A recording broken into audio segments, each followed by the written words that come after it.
Alright guys, TacticalRab back again today. Hope you are all doing well and enjoying your day so far, and lots to discuss today. The big news of yesterday was that Parasite potentially back in the league after all these years, finally getting his opportunity on the London Royal Ravens potentially. Will it work? How long will it last? If it does work, what role exactly is he going to play? Intrigued to hear your thoughts on all this stuff in the comment section below. Like if you guys enjoyed the video, subscribe if you were new as always, I'd greatly appreciate it. It really helps out the channel. Thank you very much indeed for doing that. First of all, I wanted to mention this, episode 2 of the Breaking Point podcast, now available on all the platforms if you guys would like to check it out. Talk about the kickoff, stage 1 group of death, all this good stuff. Be back every single week, myself, Lyman, and easyMac to break down the goodness. Also some guests on the way over the coming weeks as well, so I thought I'd mention that. Also, a few of you guys have been asking about draft royales last season. If you guys were following the channel at the time, you may have played in some of these draft royales for the tournament. Effectively, you go through and pick the players you think are the best value for money for the amount of salary they give you on their squad, and they are now available. So I'll leave the links down below if you guys want to check yours out, or at least, well, try and beat my team.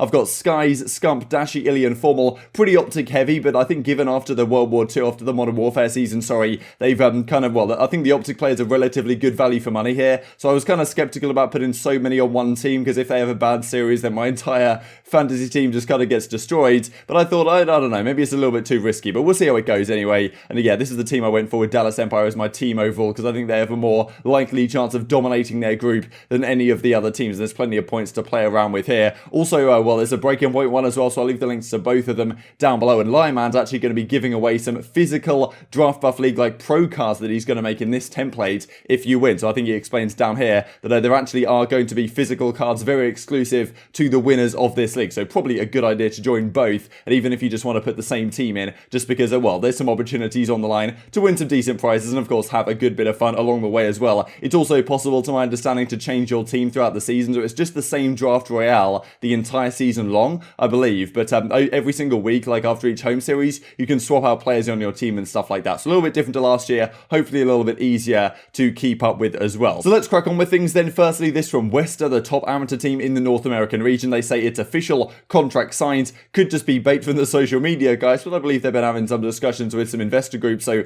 not exactly sure what's going on here. We'll have to stay tuned for the coming days. Also, from the COD League, finally, it is now official that, well, if you link your YouTube gaming account to your Activision account or whatever, you can receive these in-game rewards that we did discuss a few days ago. So there's some in-game rewards, there's like calling cards, stuff like this. There's no camos available yet, unfortunately. Hopefully that will come at some point down the line, but cool to see this is implemented now already just for the start of the season. So link your YouTube account, and this is a video right here. I'll leave it linked down below. Basically, you just go to youtube.com/account_sharing, and well, it's pretty straightforward to see how it works. Also thought this is pretty interesting in that video that COD Gamepedia points out. If you link your Activision account, apparently you get higher bit rates and superior chat features. So, well, basically you get a better stream quality and supposedly some other additional benefits in the YouTube chat. So not only are there benefits in game, but also some benefits for the stream itself. So maybe that's a good thing, maybe that's a bad thing. Don't know what you guys think. At the end of the day, doesn't really seem too much of a big deal to link the Activision account to YouTube, and well, on the whole, seems to me like benefits all across the board. So let's go on to this Parasite thing then. So as Trey says a few days ago, that being Zero,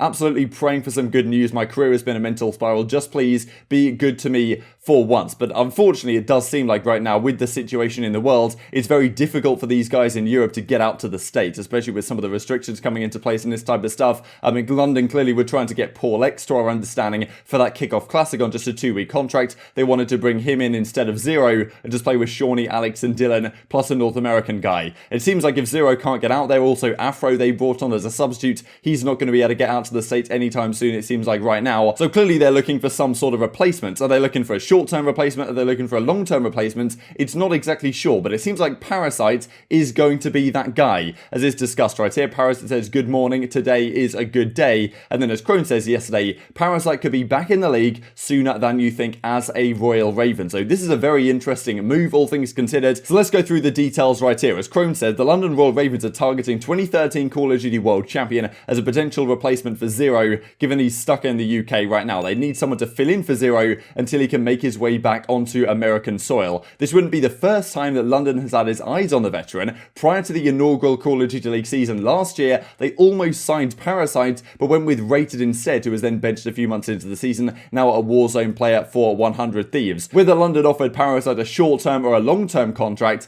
is unknown. So there's these short-term 14-day contracts, but anything longer than that, and Zero's not going to be out there in the next 14 days, right, you'd imagine. So I imagine they offered him some sort of long-term contract, which might mean he's signed as like a permanent substitute on that team for the remainder of this season. This is a really interesting move, all things considered. I think it makes sense from a number of different aspects, and yeah, really happy for Parasite on the whole, to be honest, right? Like, he's had a difficult time these last couple of years. Whenever we talk about Parasite, it's always, well, there's some sort of drama going on with teams, or they're falling apart or something like that. I think he's probably teamed on the most teams of any player in Call of Duty history. Things just tend to fall apart, but this time around, this could be his opportunity, right? This is the chance for Parasite to grab an opportunity with both hands and see if he can make it work as a long-term opportunity, because if the league does expand next year to 16 and Parasite does a good job with London, even if he's not still on London at the end of the season, because I imagine they do want like a full UK squad at some point, right? You'd imagine Parasite isn't going to be on this squad next year, for example, because they probably want to get Zero back in, or maybe Afro, or switch things around to some degree. But if he can prove he's a great asset to a lineup once again, next year if the league expands, Parasite could be a guy which some of these new teams decide to build around. I think that would be great to see, because, well, he's had a difficult time these last few years. Crone at CDL Intel says London with Parasite are scrimming FaZe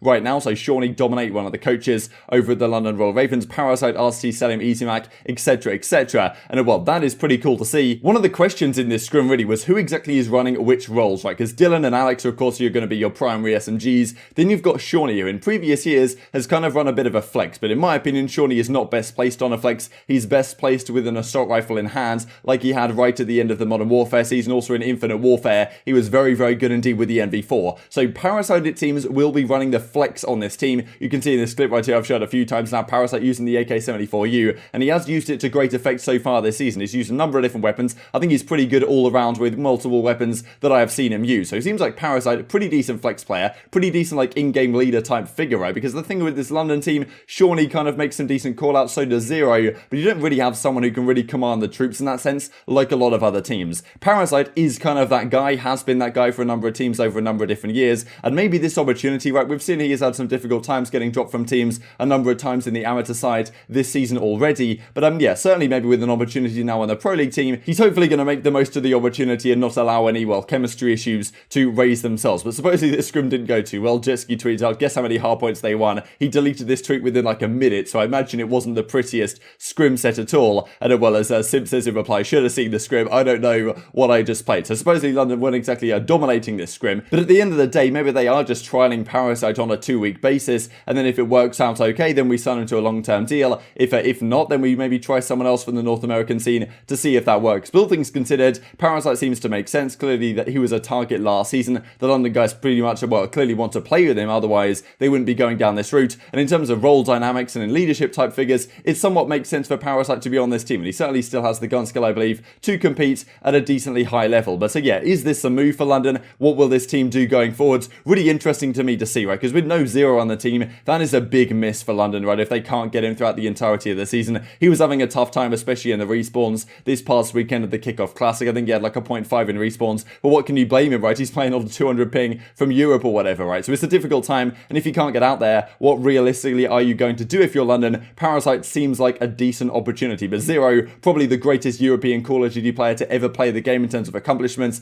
in terms of versatility, right? He can use every single weapon to great effect. Parasite isn't necessarily quite that guy, so I do think the firepower on this team isn't quite as good as it would have been with Zero. You have to ask the question as well, like, let's say Zero does get out there in a few months' time, and Parasite's still doing good things in the team. What do you do in that squad, right? Is Shawnee going to be, well, is Shawnee going to be staying in the team? Does Parasite step up to the main AR? Does Zero come into the main AR like he used to use back in Infinite Warfare as well? There's some interesting questions if Parasite can really make this work. But it must be said that, look, a lot of Parasite's teams, they don't last longer than a few weeks, if not a month. And, well, we'll have to see what happens here, right? Because there's certainly a big question. How long will this last? Now he's back on a Pro League team with that opportunity. Last time he was on a Pro League team was Black Ops 4. I think it was on Midnight Esports, right to the end of that title. Didn't get really his opportunity into Modern Warfare. So here is another opportunity for Parasite. After all these years, after all these, well, failed opportunities, you could say, this is the time to try and make something work. But I'm intrigued to hear your thoughts on whether this team actually will last, because a lot of the time, it doesn't tend to as much as I would like it to happen. As Parasite says here, maybe another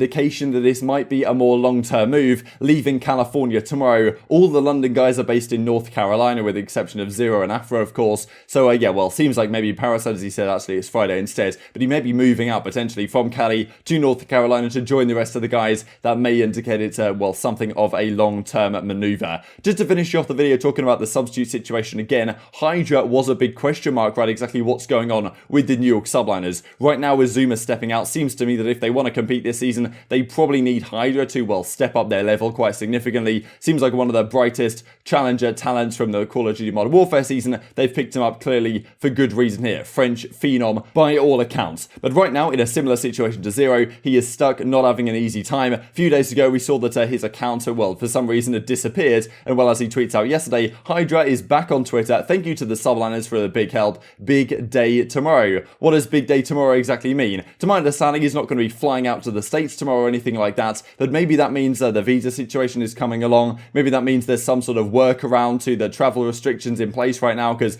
I think that's kind of the issue for a lot of these guys, that you can't actually you can't even get into the States. So I think there's some workarounds where you can fly to a certain country, like I think Scraps did. He went to Mexico for a couple of weeks and then he got into the States. I think you can do a similar thing with a couple of other countries as well. So whether Hydra's got that lined up, who really knows? But I think, well, subliners probably do need him to help save their opportunity for this season with Zuma stepping out. It may be a similar way to, well, London, you could argue, needs Zero. But hopefully Parasite will do a decent job for that squad, as it seems like right now. Intrigued to hear all your perspectives in the comment section below. I hope you guys enjoyed the video. If you did enjoy it, I'd greatly appreciate a like on the video. It really helps out the YouTube algorithm. I know you enjoyed this content. Other people like you may enjoy this content as well, and help grow the competitive Call of Duty community. Thank you for watching as always. Take care, and I will see you next time.